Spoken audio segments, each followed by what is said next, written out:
This is Pace the Nation.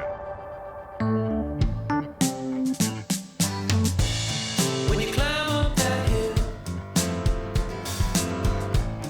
well, eventually you'll come down.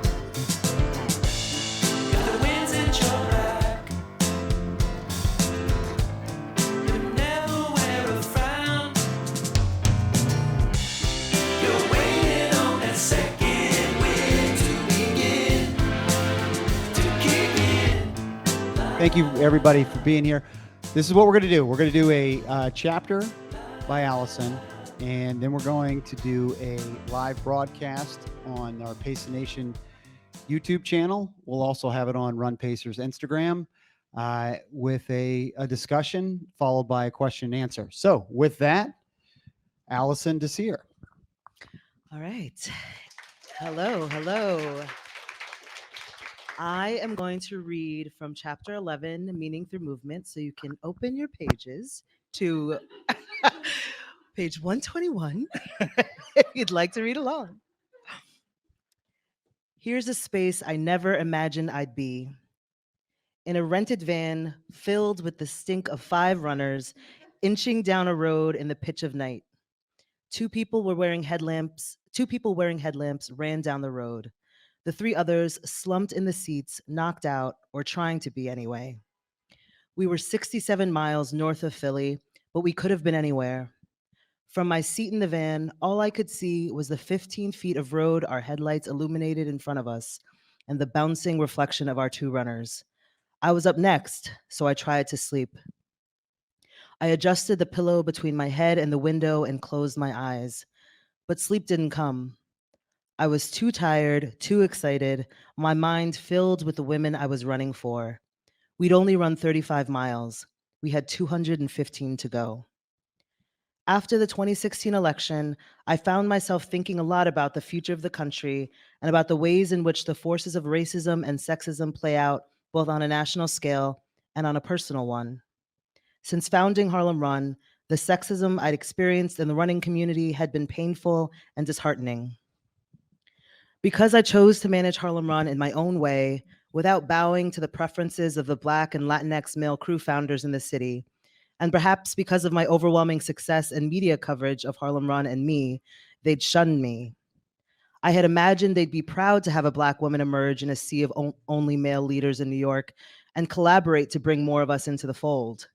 But it seemed the lure of dominance or maybe jealousy was too great. When the groups collaborated on events, the men left Harlem Run and me out. The leaders trash-talked us on social media and in person to anyone who would listen, saying things like, "Harlem Run is a bunch of college kids, we don't fuck with them." Language intended to somehow make us appear less cool and create division. In many ways, the man entering the White House operated in the same manner, name-calling those who didn't agree with him or follow in line with his bidding, stoking division to gain power. It was terrifying to imagine that this person would set the agenda for our nation for the immediate future. His mindset was win at all costs, and he pushed a nationalist, read white, cisgendered, able-bodied, Christian male agenda. I was frightened for my people. His laws and policies would further marginalize those already marginalized, including Black people, the LGBTQI+ community, undocumented people, Indigenous people, and women. I have to pause for a second. When I'm catching like an error in this, I'm like, why did including have a capital I? So bear with me. Like, I got to get back to my editor on that one. The incoming administration was already discussing rolling back reproductive rights. Any cuts in funding and changes to reproductive rights would disproportionately affect women of color. Where rights and access are concerned, we're the first to be negatively impacted and the last to be considered. Our agency over our bodies was on the line. All of this was on my mind in December 2016, when Amir and I had a long conversation with a friend of his who worked at the White House during the Obama administration and his partner, who we'd gotten to know. I told them about my work with Harlem Run, how it was a political act in the sense of claiming space, advocating for our community, and centering the experiences of Black people and other people of color. Amir's friend was enthusiastic as he believed communities like Harlem Run were deeply important in the larger political theater.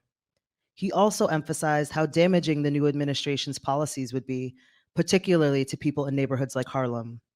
You have a powerful voice and a powerful community, he said. You could really do something impactful using movement.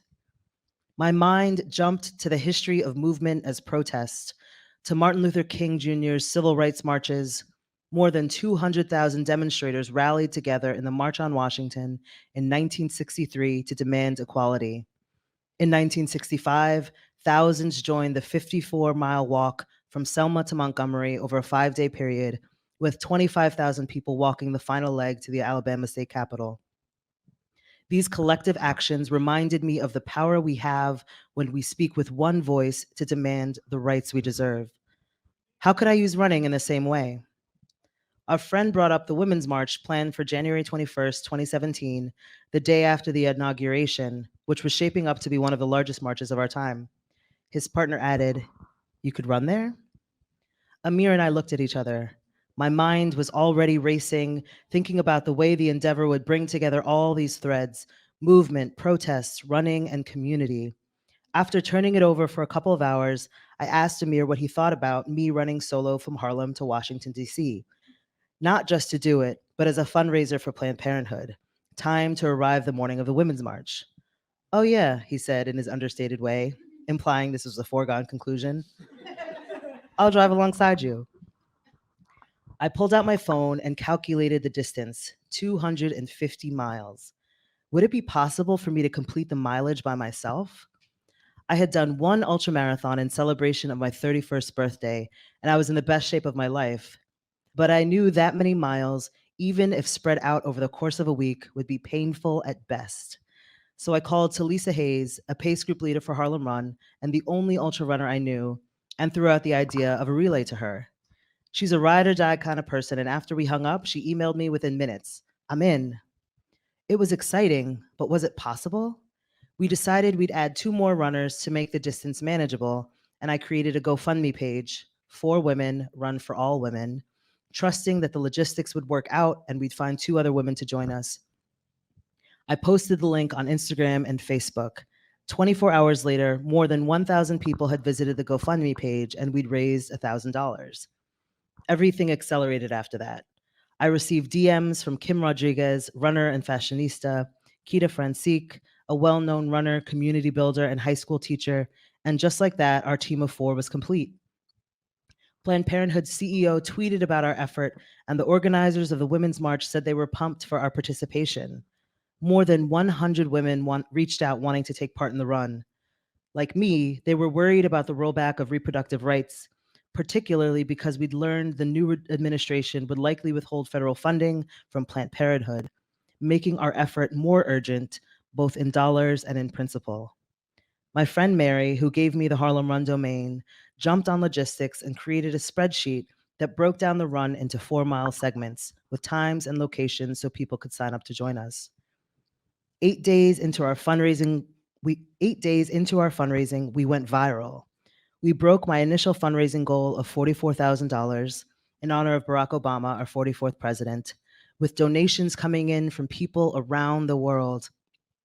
Our sign-up sheet was so full, we told people not to worry about signing up and to just show up. They could follow us on Twitter and Instagram for location updates. I started fielding calls from news outlets in Canada, Ireland, and Australia. Stories ran online on Glamour, The Cut, Bustle, Essence, and more, all linking to the GoFundMe page, all discussing the threat to women and our desire to raise awareness and money for Planned Parenthood. It felt bananas, but mostly surreal, to stand on the corner of 145th and Lenox in Harlem on Wednesday, January 18th, 2017, 2 days before the inauguration and 3 days before the Women's March, surrounded by 200 supporters ready to run the first 4 miles with us. NBC, ABC, and CNN had their cameras rolling. I wondered if this is what it was like to be a professional runner on the starting line of a big city race. All eyes on you, and anticipation riding on your performance. I disassociated a bit in order to manage the magnitude of what I was responsible for. It seemed at times that I was watching the action rather than living it. A little before 6 p.m., our start time, I stood to address the crowd. A couple of days earlier, I'd spent time reflecting on why the run was important, and I shared that in my speech. I began by acknowledging that it was easy to turn on the news and fall into despair. I heard it said that if you want to become depressed, you should just turn on CNN. My own concern about the state of our country was compounded by the loss of my father and how helpless I'd felt in the face of his disease. What I'd learned, I told the crowd, was that I could focus on the helplessness, or I could recognize that I could, in fact, do something. We are not powerless in the face of injustice. There is always something you can do. I didn't have lots of money, political power, or tons of followers on social media, but what I did have was running shoes, 2 feet to put them on, and enough passion and drive to organize. It was a basketball coach, John Wooden, who said, "Don't let what you cannot do interfere with what you can do." And then we were off. And I'm gonna pause there. A fantastic tease. And for those watching at home on Instagrams, Run Pacers, and for those on Pace the Nation YouTube, thank you for joining us. And of course, everybody here at Georgetown, we're at 1079 Wisconsin Avenue. Is that right? 1079 Wisconsin Avenue, our new location in Georgetown. Just to plug for that real quick. Thank you guys so much for the the audience who is here. We're here with Alison Mariella Désir. She is a disruptor. This is from your LinkedIn. Disruptor. That's the first thing. That's my job. Yes. Author and co-chair of the Running Industry Diversity Coalition. Author of, as we all here to see, author of Running While Black, Finding Freedom in a Sport That Wasn't Built for Us. You can get the book here tonight if you're here, and you can get it wherever books are sold. Audiobook version is awesome for runs. I can attest to it. Really excited to have you here. So we're going to just do about a 20-minute conversation if we could, and then we're going to get some question and answer. First off, I want to thank you. You were on our podcast about 2 years ago, and you opened my eyes to what white supremacy really is. So I want to thank you, and I'm in the book. I don't know if that's good or not. I was going to read from that. No, we don't need it. But I did listen to your book, and over the last couple of days, plowed through it. Amazing work, inspiring. I told Kathy and Julie, like, it was inspiring. Congratulations. Why a book, and who's this book for? I think I know the answer, but who's this book for? Why a book? So all my life, I've wanted to write books. When I was little, when I was 4, my mom was getting her dissertation, or writing her dissertation and getting her PhD in anthropology. And she was sitting in front of a typewriter, okay, 1989. And I would carry around a little notebook with me and like sit there and be typing too. So I always wanted to be a storyteller. But the idea for this book really came after the murder of Ahmaud Arbery. My son at that point was 10 months old. And I realized that this could be my son's destiny, right? That my son was no different than Ahmaud Arbery, and that also thinking just how selfish it was to have a Black child in the world that we live in. And I published this op-ed in Outside Magazine where I drew attention to the racial divide that has always existed in running, the fact that running clubs and crews largely exist along racial lines, and that my freedom of movement is really connected to historical and present practices that keep Black people from moving freely through space. I got so many emails, good and bad, from folks, Black folks, other marginalized people saying, thank you for saying the thing that needs to be said.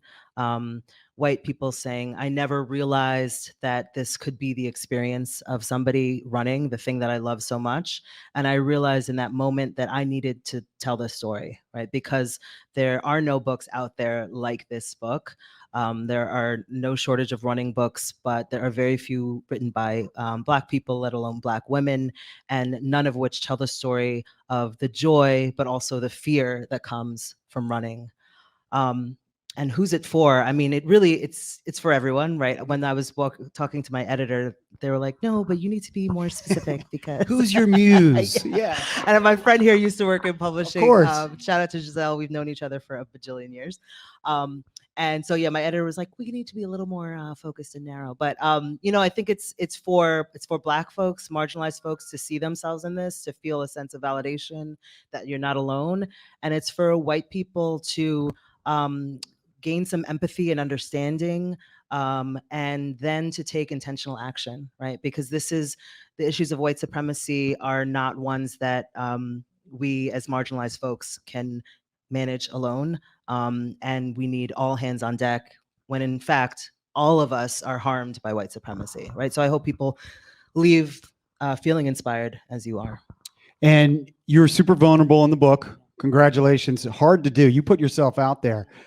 And, I got the sense that running truly saved your life. I would not be here if it weren't for running. Honestly, I was, I'll say trigger warning, but I was in a place where I didn't necessarily want to kill myself, but I wanted to sleep until life got good, right? Whatever that meant. So I was drinking, I was stealing from my mom. She had Xanax, and I was taking, just 20, 30 at a time, waking up sometimes 2, 3 days later. And if it hadn't been for seeing my friend, talk about representation matters, right? My friend, a Black guy who you can actually see him on social media. I have it pinned. He was at my launch party. If I hadn't seen him running and if I hadn't connected to his story, I would not be here. There's only so many times you can do that to your body, and still wake up. So you chronicle your journey as a runner, and early on, you trained for the Rock and Roll San Diego Marathon. Talk about something that I really took away. You said, focus on what you can control, stay in the present, life has meaning. And I felt from that point in the book, you really turned it around. Can you talk about those three things? Focus on what you control, stay in the present, life has meaning. Yeah, I mean, I was coming from a space, like I said, where my world felt completely beyond my control, right? Like I couldn't find a job. My father had Lewy body dementia and he was unable to speak. I was changing his diaper. It felt like I was helpless and like the world was happening to me and I didn't have any sense of control. And what running showed me was that I could say that I was going to run a mile and I was in charge, right? I could decide that I was going to do that as a fast mile, and then I could push myself. I was getting feedback from my body that I was so unused to. I was used to literally like being asleep and feeling numb, and suddenly I would do a workout and like feel in my quads like, oh my gosh, I have like a muscle there, right? And get sore. And if I was breathing like this, that meant that I was hitting this pace. And it just became this powerful recognition that I was in control of something, and that person was me, and I was more powerful than I ever knew. And that if I could stay focused on what was happening right now, not what was happening to me prior, not what the future was, if I could stay in the moment and really relish in that, that I would be okay. And that was such a powerful, right? I didn't get better overnight, and I still take antidepressants, and depression and anxiety is still something that I grapple with, but I suddenly had the tools to take care of myself. And again, the book is Running While Black. Get it wherever books are sold, for those of you watching at home. I think I first realized who you were in the chapter you just read when you ran from Harlem to DC and raised all the money for Planned Parenthood. But really your journey started to be this influential person in the space with, I see a shirt right there, Harlem Run. So tell me about Harlem Run. That was a total accident. So after running my first marathon, the San Diego Rock and Roll Marathon, raising over $5,000 for the Leukemia and Lymphoma Society, I realized that I was hooked, right? That running, it was not going to be a one and done thing. And more than that, I wanted other people to experience the transformational power I had. Throughout my journey, I had not seen, at Team in Training, I was one of the only I was one of the only Black people there. Wow. Freudian slip. Never said that before. Well, you talk about that you had white supremacy in this book. Yeah, no, I do. And yeah, we'll do that. I do talk about how all of us consume these ideas of white supremacy, right? So the way that I saw myself as ugly, as stupid, as worthless. All of those things were because I was comparing myself to this ideal of what it meant to be worthy. And all that comes from white supremacy. It doesn't serve any of us. But I started Harlem Run because I wanted to share the experience with other Black people. And I, God bless me, I believed that people out there wanted to join me. You grinded. Yeah, for 6 months. It was the loneliest 6 months of my life. You and the OG, and that was really it. Yeah, exactly. Me and the OG Krista. It was so painful to show up and like be excited, ready to greet people. And like sometimes I would see somebody walking by in running shoes and I'd be like, "Hi," and then they were just like going to the train. But now, I mean, it's incredible to see how far Harlem Run has gone. We have people coming from all over the country. We have a leadership team that leads Harlem Run in my absence. There's many things I've learned in this life, but a key one is that you never know the impact that you're making and who's watching. And it's just been a beautiful journey. So you obviously got roots, big time roots in New York. You're in Seattle now. I want to talk about that in a minute, but 2015 New York City Marathon, I felt like was one of the most inspiring stories. I was actually making it about me here. I shouldn't be, but I was finishing my run today. I know what else is new. I was finishing my run today, and she's like finishing the New York City Marathon, going through Harlem. Yes. It was like I was my fastest mile of the day. So thank you for that. You're welcome. But you said, at that time when you finished that 2015, I think you had done the marathon before, but you said, at this time, I thought I was creating a running group, but I realized I was creating my purpose. Yes. Expand on that for me. Yeah, I think, all of us have where we spend so much of our life thinking about like, what's my job going to be? And like, how am I going to make money? And that's, our parents push us to that. But there's less of an emphasis on what is your purpose in this world, right? And I realized through running that marathon, seeing community on the streets, seeing how much joy people were experiencing and what I had built, I realized this is why I'm on this earth. I'm here to build community, to get people excited about movement, taking care of themselves, about showing people that you can make an impact no matter how big and how small. And I still had to grapple with how would I make money because, man, I got student loans. I was paying for my life with student loans. Buy my books so I can pay my loans. But I knew that no matter what, this is why I'm here. I'm here to share this wealth of knowledge and get everybody hyped about the power of a run. And when I read your LinkedIn, you started with disruptor. So I want to get to that because that's a big part of the book. Mm-hmm. You make people maybe uncomfortable. Just a little. Yeah. I love that we're here like this. Yeah. I remember I saw Julie. Where's Julie? Yeah. We were at Empower Run. And I didn't realize that was your wife at first. Oh. Sorry. Yeah, no. And I think I was talking about you. But then I was like, oh, I should probably share with this man like what I'm saying in the book. And your response was great. You were like, say whatever you need to say, exactly what happened, because it was a catalyst moment for you. And I think it serves that purpose in the book. But yes, I do make people uncomfortable. I think as you read the book, you'll see I share a lot of anecdotes from when I was little. And one of the biggest impacts on my life was my father, who never missed an opportunity to talk about the Haitian Revolution. Mm-hmm. The Haitian Revolution, according to my father and myself, is the most important moment in history. But I remember being in school and learning about the Louisiana Purchase and never learning about the Haitian Revolution.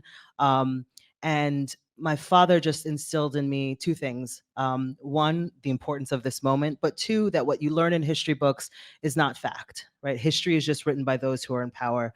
And it is your responsibility to get to the truth and then share it. And you see in my childhood and in my high school and middle school, the ways that I started to hone in on that. And now it's just second nature. Sometimes I don't even know something is disruptive until I see somebody's face and I'm like, oh, they're squirming. I did it again. But I think, I think it's just a powerful tool. You'll never wonder how I feel about you. And those those risks, those moments where I am saying something disruptive, have led to such meaningful change. And I envy that. I'm a pleaser. I want everybody to like me, and not that everybody does like you, but I don't know about you everybody, go but- hard. You go hard Yeah. at. Let me give you an example. And again, just a little teaser for the book. You go hard at the BAA. You go hard at the Mm. Boston Marathon. Oh my God, I'm going to Boston next week. I'm like, Yeah. I'm a little You go afraid. hard. Like, I wouldn't have gone there. No, listen, it's wild. I go hard at Runner's World. I had an interview with them. I go hard at New York Roadrunners. I was there last night. I'm like, could I be 3 for 3? Will the BAA actually welcome me? But I mean, here's the thing. I'm not the only person to feel this way, right?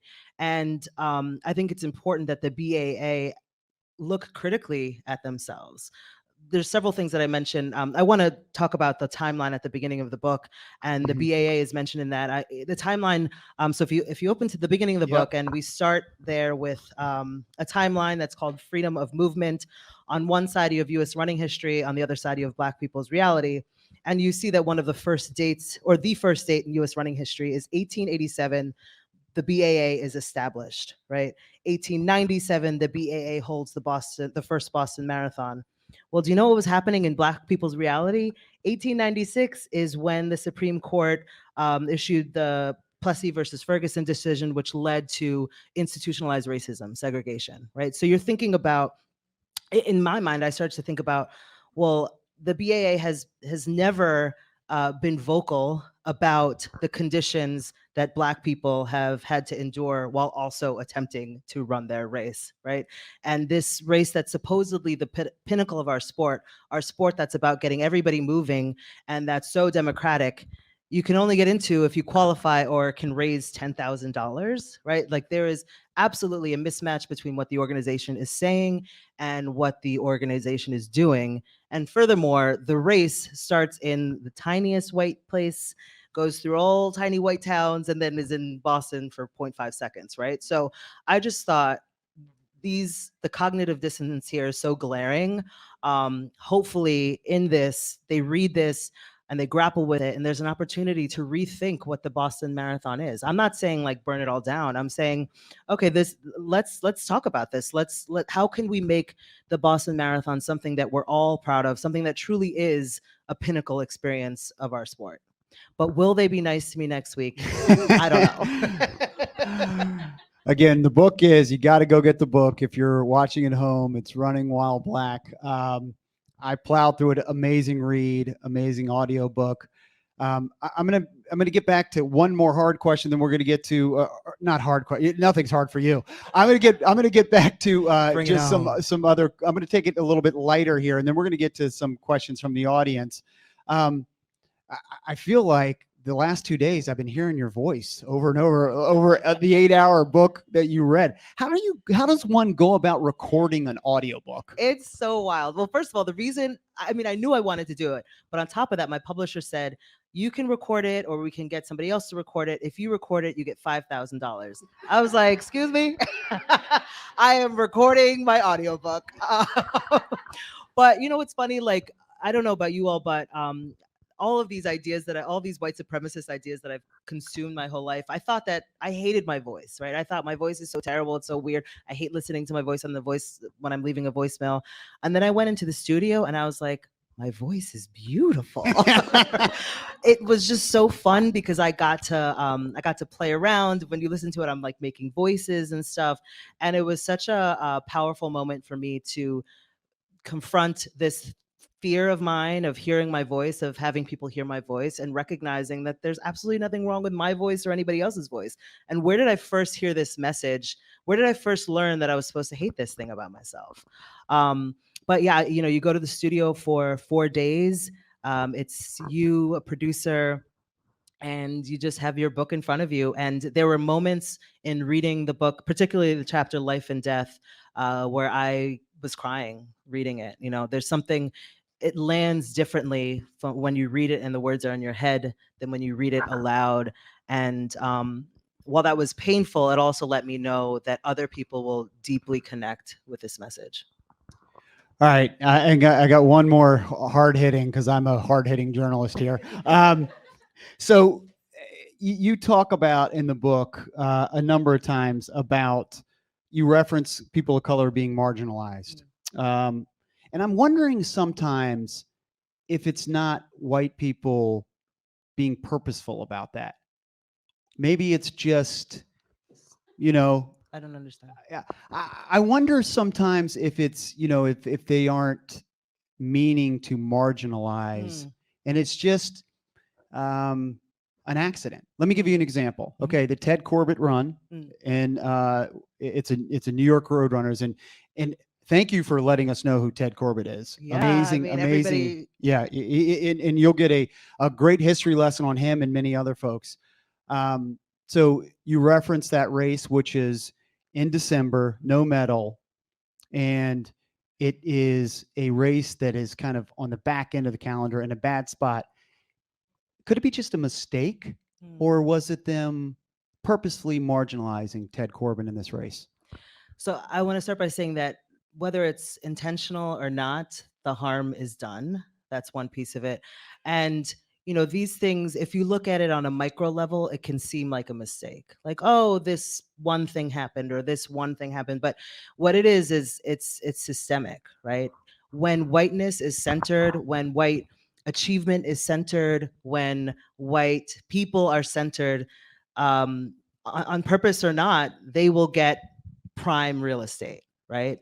Races, and look, I'm not somebody who chases medals, but I know for many people having a medal at a race Absolutely. is one of the reasons why they sign up. In New York, if it's not part of the 9+1 program, less people sign up, right? So whether it was intentional or not, putting this race at an inopportune moment, just weeks after the New York City Marathon, without a medal, it could be unconscious, but it's part of a system that doesn't value Black people and what Black people have done. Ted Corbett is arguably one of the most important people in the history of long distance running. And for him to be overlooked in that way is part of a history of overlooking and erasing our achievements, right? And so that's often what when you're talking about issues of this, people want to say like, oh, but I'm a good white person. I'm not a bad white person. And it's not a matter of good or bad. It's a matter of the power that you have, the ways that the system prioritizes you and sees you as the default and makes sure that your needs are catered to, that you benefit from, right? And that's what I really hope to show throughout the book, but particularly in that chapter, that harm is harm.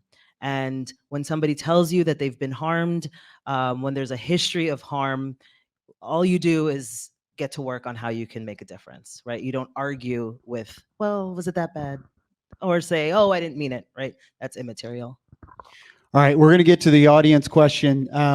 You're part of the you're part of the, I'm going to get the name right, the Running Industry Diversity Coalition. How are we doing? How are we doing as a coalition? I'm amazed at the progress that has been made. We have an executive director, Kiara Smalls, who is just incredible. We hired 2 new people. I don't know their names because I'm sort of on sabbatical. Kathy is on our board. And what, progress, change takes time. But what's been really powerful is, for me, I think looking at some of the things that Elise mentioned, right? How we share information about retaining what's the word that I'm looking for? I'm tired.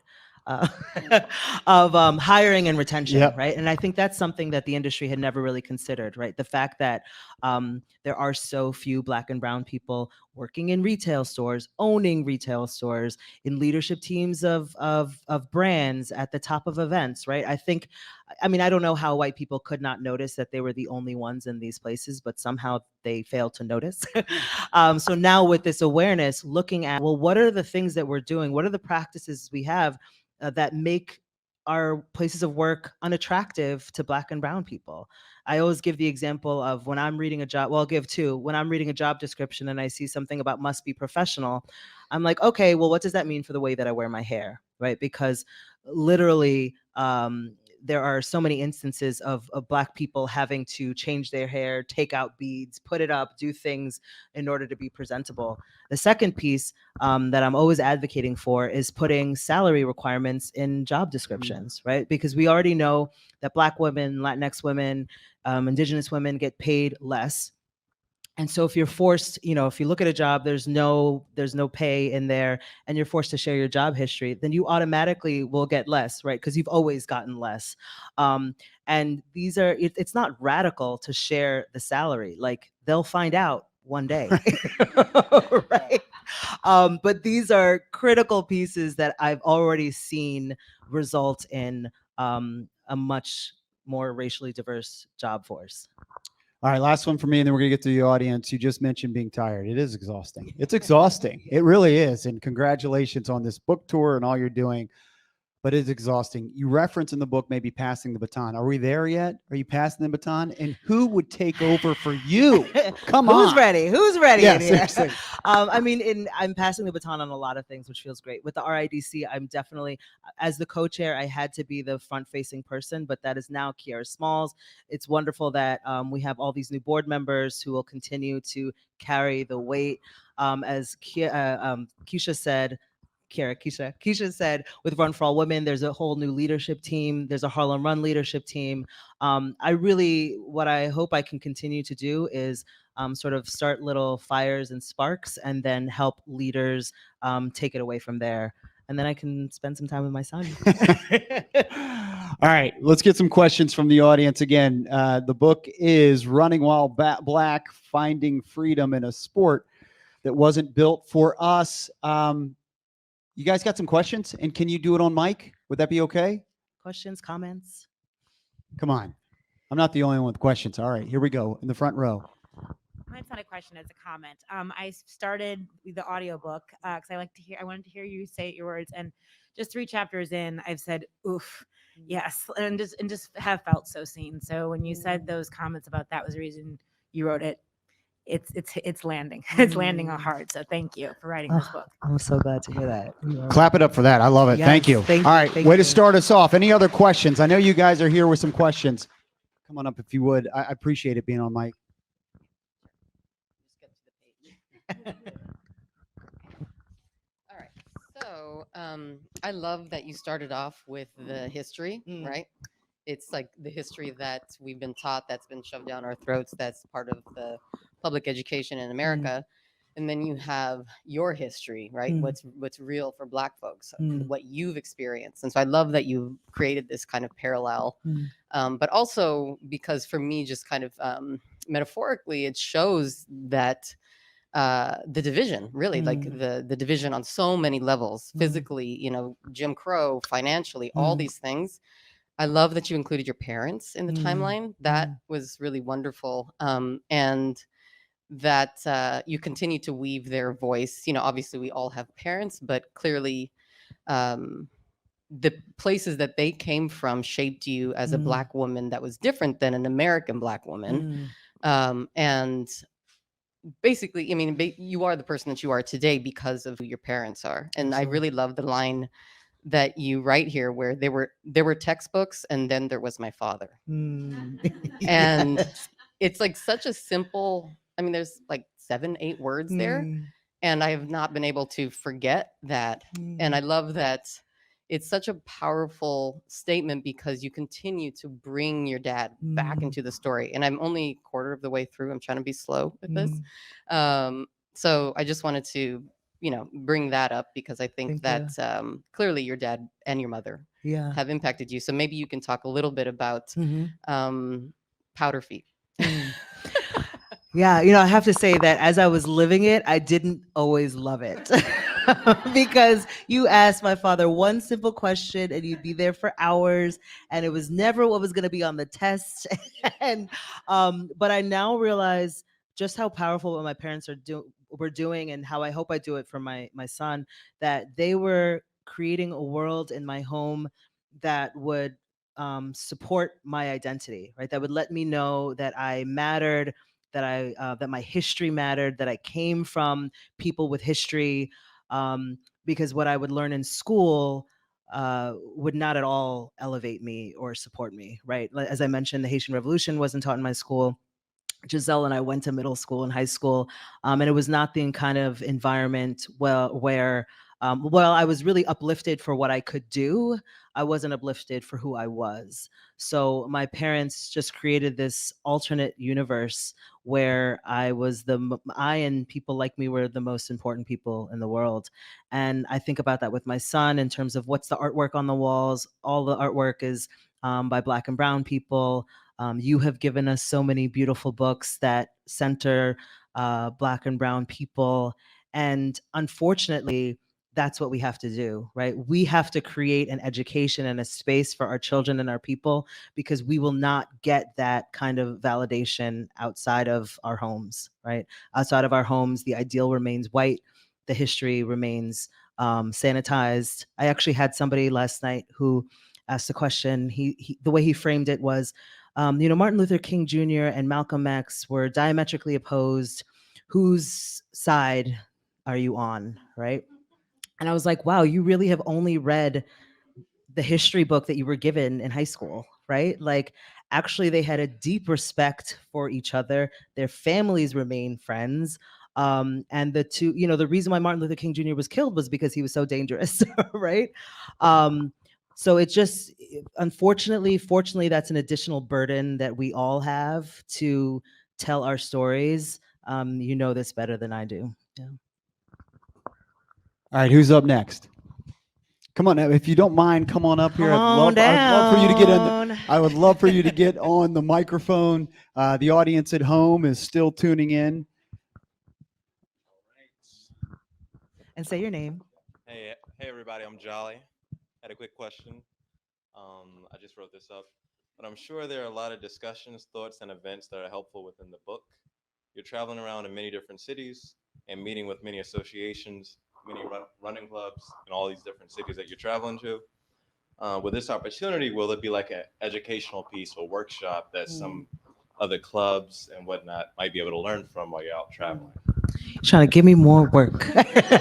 No, that's a wonderful question. Somebody else asked actually if there would be like an online forum, and I'd love to have such a place, but moderation, like having a moderator would be so critical in that, right? Because I wouldn't want it to turn into like a Reddit environment. But next week, actually, on my website, you'll find reading club questions that we put together. And so the idea is those questions can be part of facilitating discussion. After I finish this leg of my tour, my plan for the next year is to tour and host events that are more workshop based, right? Where we can dig in and grapple with the issues, where we can create brave spaces where people can test out new language and try out new ideas. So it's absolutely on my mind, and I'm so glad we're on the same page. Good question. All right, any other questions from the audience? All right, we got a couple more, and then we're going to get her to maybe sign some books, and we'll have you come up here. Bergman County, New Jersey. There we go. Giselle in the house. Giselle, middle school, high school, no pressure. High school friends. Here we go. All the things. Oh, sorry, let me put my butt in your face. So prior to reading this book, I had no knowledge of the running industry, how marathons worked and all that. But it was fascinating because I saw so much overlap with the erasure of history, certain marginalized groups in industries across, just like across consumer brands and so my question is, in the wake of the racial reckoning, it felt as if everyone was kind of turning to each other and it's like, what do we do? How do we fix this? I had no idea this was happening. Like, and everyone started a DEI organization in their company. 2 years later, almost 3 years later, we're kind of at the point where we're losing steam. I feel like a lot of these organizations are still being upheld by Black, brown, marginalized people. I'm curious, within the running industry, do you feel like that is still the case? And what can white people do to kind of share in the burden? And we did that work 2 years ago. Right. we're all good now. Right. So I'm just curious to hear your thoughts on that. Yeah, great question. One thing that's sort of tangential to that always comes to mind. A friend of mine says, if you're speaking to a white audience, you're speaking to a shrinking crowd, right? Because demographics are shifting. So I like to think that whether white people want to get on board or not, if you're looking for runners, if you're looking for people to buy stuff, like you got to figure out how to get us engaged. That being said, I'm hopeful, right? Like a lot of you know this from my book. I'm like, will the industry have the endurance to stick with this? What I'm seeing is that white people are recognizing. There was a period where white people were like, oh, I'm like listening and learning, you know what I mean? And it's like, fucking catch up, right? So I'm seeing white people take chances, which for me, I have to balance my like resentment and why is it taking you so long, and how could this man just have learned about white supremacy 2 years ago? So I have to balance that feeling with the recognition that this is the pace that we're at, right?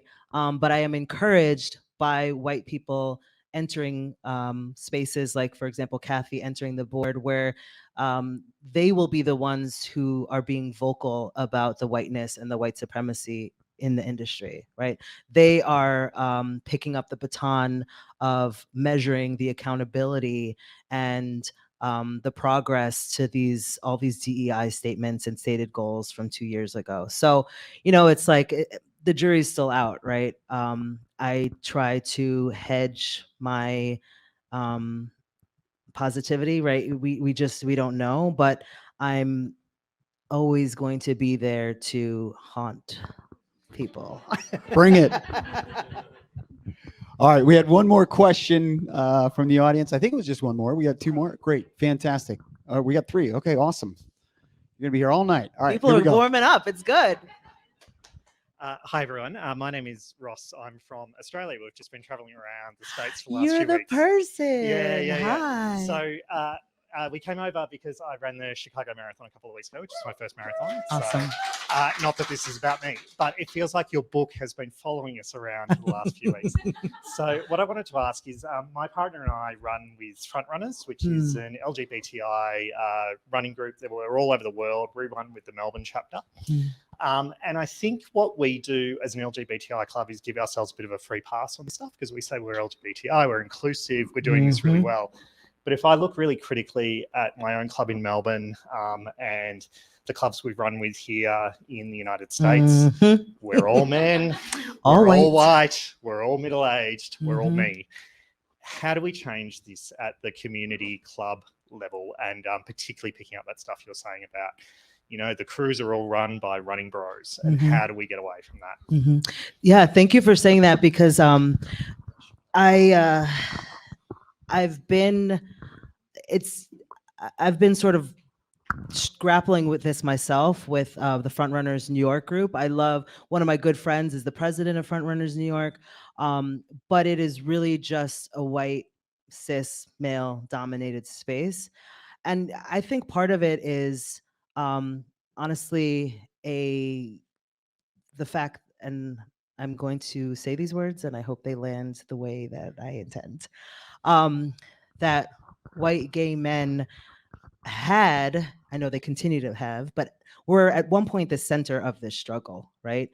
Even though it was Black trans women who were doing the work, but white gay men were really in fear for their lives all the time, and being gay was something that was at the center of a lot of the struggles and the movement. And I think that's where a lot of white gay men stopped their learning and their activism, right? They, as a white male, the privilege that you have has sort of like narrowed your focus, and I think that's just where the groups have stayed. I know that in New York, New York is one of the most racially diverse places in the world, and the fact that there are such few Black people. There are, I don't know if there are any trans or non-binary people, right? But I think about like, well, what is the messaging, right? And what are the images that the club or crew are showing? Because people, even if you're not intentionally saying this is the standard of who shows up, if all you're seeing is that, then it's a self-fulfilling prophecy. I think it's really important for your groups to make relationships with other clubs and crews. I think, there are LGBTQI plus people everywhere. Like, are you in community with those people? Are you attending their events? Are you establishing trust? Are you centering their stories and their experiences? When I think about what's happening to Black trans women, the way that they're being used as sort of a chess piece in all these political conversations, are you vocal on your social media about your support and how fiercely you these people matter? You know what I mean? I think you have to throw your voice in it as if it were your own struggle, and you also have to celebrate these people too, right? Because we are more than our struggles. So how are you celebrating and telling our stories? But yeah, I think Front Runners is now an institution since 1979, right? Arguably the most powerful running club in the world, and it's unfortunate that the club is where it is now. But there's hope if you really take intentional action. Good answer. All right, we got two more questions, at least two more. Come on up here. The book again is Running While Black, and if you're at home, buy it already. It's wherever books are sold. Yes. All right, next up. Thank you so much. My name is Persavia Prelo, and I just want to thank you for your book.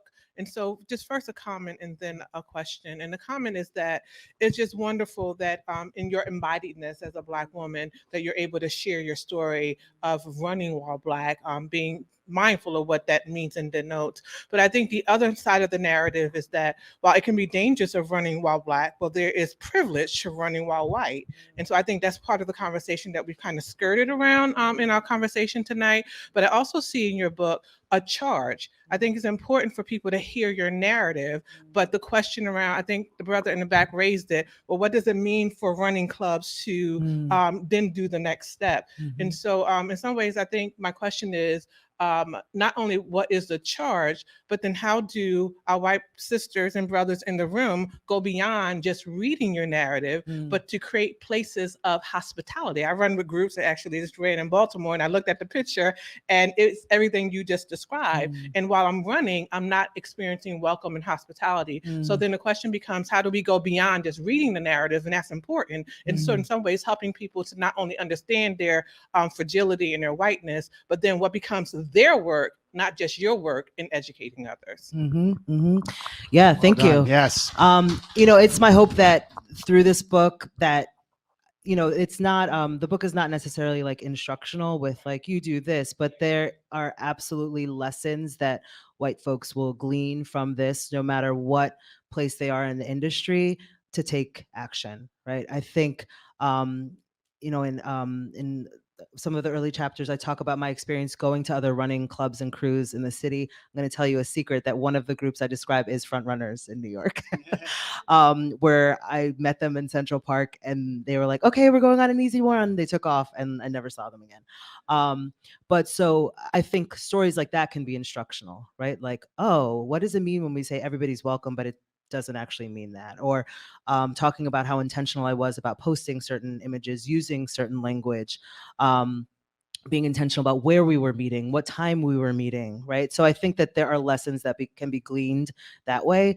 But I also think, white people are often asking, like, what can I do? And it's like, it's not always our responsibility. You know what I mean?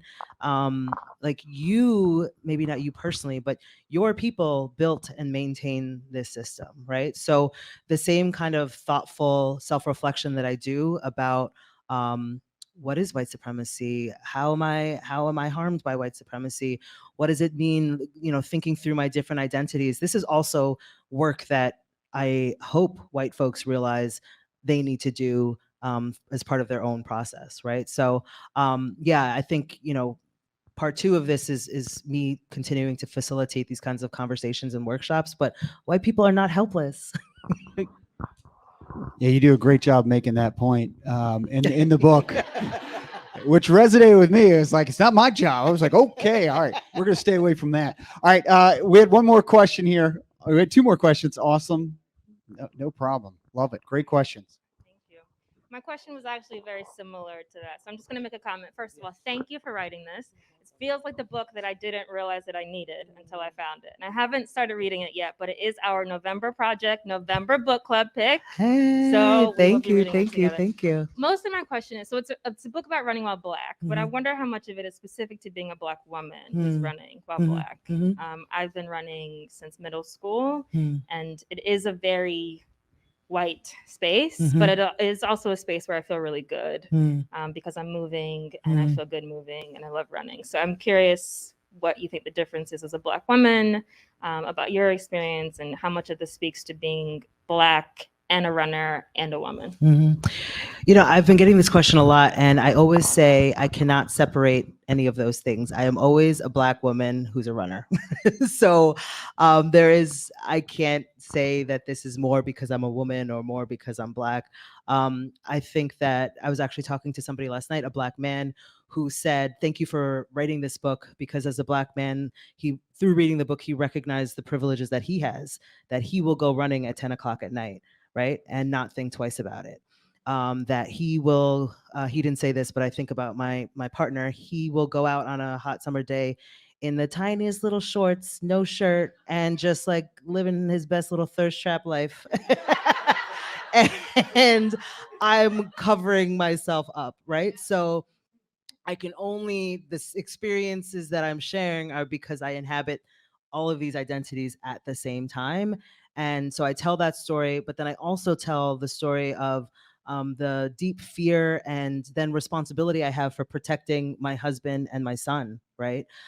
Because that's another piece of this, that Black women, we are we build the community, we're the center of our households, right? And then historically, you think about the ways that Black women have been charged with taking care of men. I mean, that's a whole other conversation, right? But so there's just my husband feeling so free to go out at 10 o'clock at night, and me being like, you could die. Like, why don't you understand that that's dangerous? Why is this a risk that you're willing to take? And that processing is part of what it means to be a Black woman who's a runner, you know? Oh, we got a couple more questions. Come on up. If you're not, you can find her a lot of places. Instagram's great, Alison M. Désir on Instagram. So if you're not following her on Instagram, a lot of the information about everything she's doing is on there. All right, Keisha, question.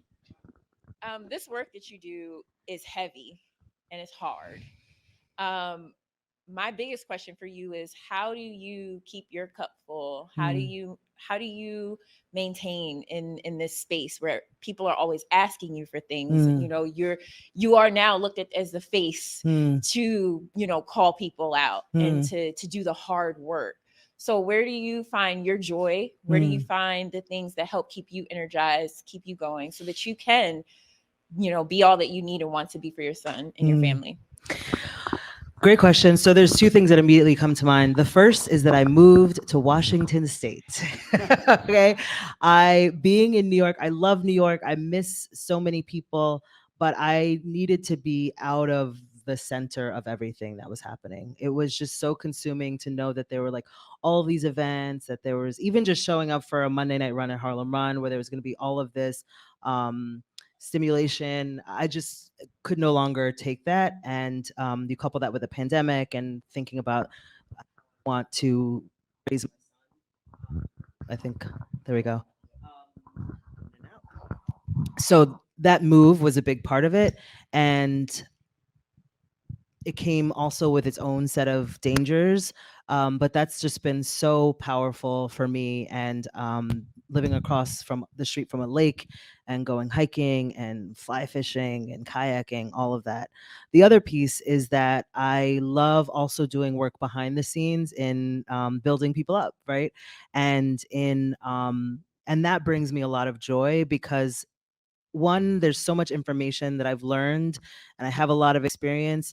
And I don't think that information is meant to be hoarded, right? Although in the United States, that is what we're taught, that you're supposed to hoard the information and that's your competitive advantage against somebody else, right? But I believe it's the opposite. Like what I learn, I want to share. And so I love being able to do that because then I'm, I'm giving the gifts that I have and I'm getting gifts back from that person. And I realize like, I'm not the only person, right? That's also like so egocentric to think that it has to be me. Although there is often the pressure of that when you get the media and the attention, it feels like you're the voice, but no, there are so many important voices. And if I can continue to work with those people and uplift them, and I'm looking at you, Guarina, I saw Allison in here, right? Allison, are you still here? Yeah. I often media reach out to me for things that I don't even know how to do. Like, I mean, yes, I have my coaching certification, but I'm always like, why don't you talk to like a real coach like Allison or Keisha, right? Why don't you, I'm not the only person. So doing that, one, it brings me a lot of joy, but it also helps spread the load. I think we had another question here. And this mic is not working, so we're just going to use one mic, which is fine. All right, we had another question. Come on up here. I really appreciate it because we do have a number of people watching and listening at home. So you being on mic is helpful. Come on up. Thank you. My name is Lila, and thank you so much, Allison, for coming tonight. You wrote a little bit or a lot in your book about kind of some of your experiences as a youth and a high schooler running on the track team, and how even just small things like I think your teacher, Mr. Anderson, kind of saying, join the track team.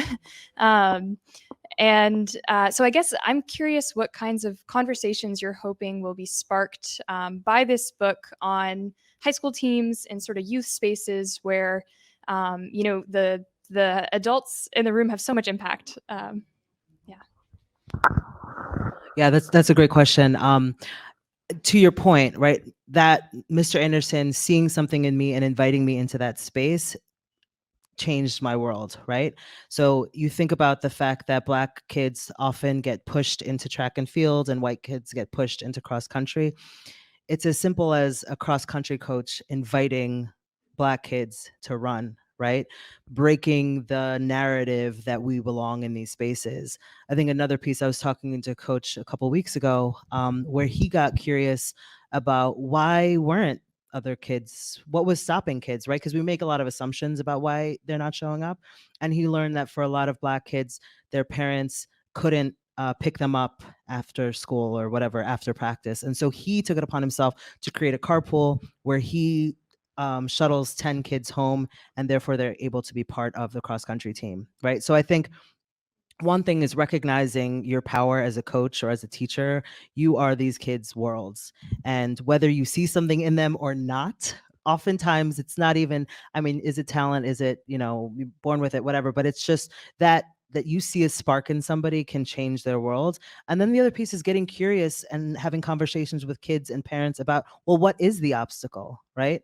And once you know what that obstacle is, you can address it. But yeah, absolutely on the youth level, it just has so much to do with what opportunities kids see are available and whether they see themselves in those spaces. And we can change that.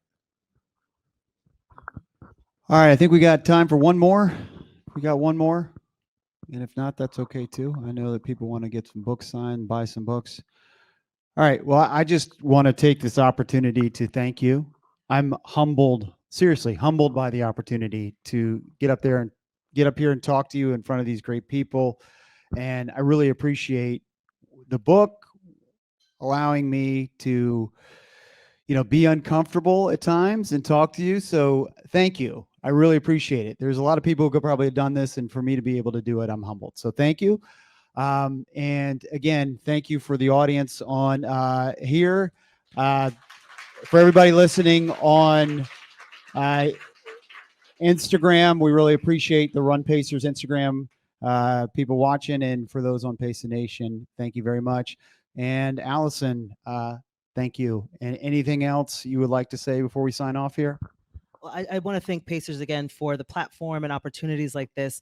I said it before the run, but me having this community and network is really everything for my book. And your books don't sell themselves, right? There's a lot of work that it takes from authors to sell books, to set up these tour dates.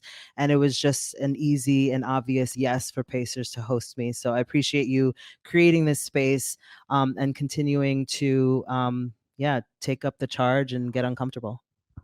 All right. Thanks again to Alison M. Désir. The book is Running While Black. You can get it anywhere books are sold. Great stuff. Thank you for joining us. Run Pacers, Instagram, Pace the Nation, and we will see you next time.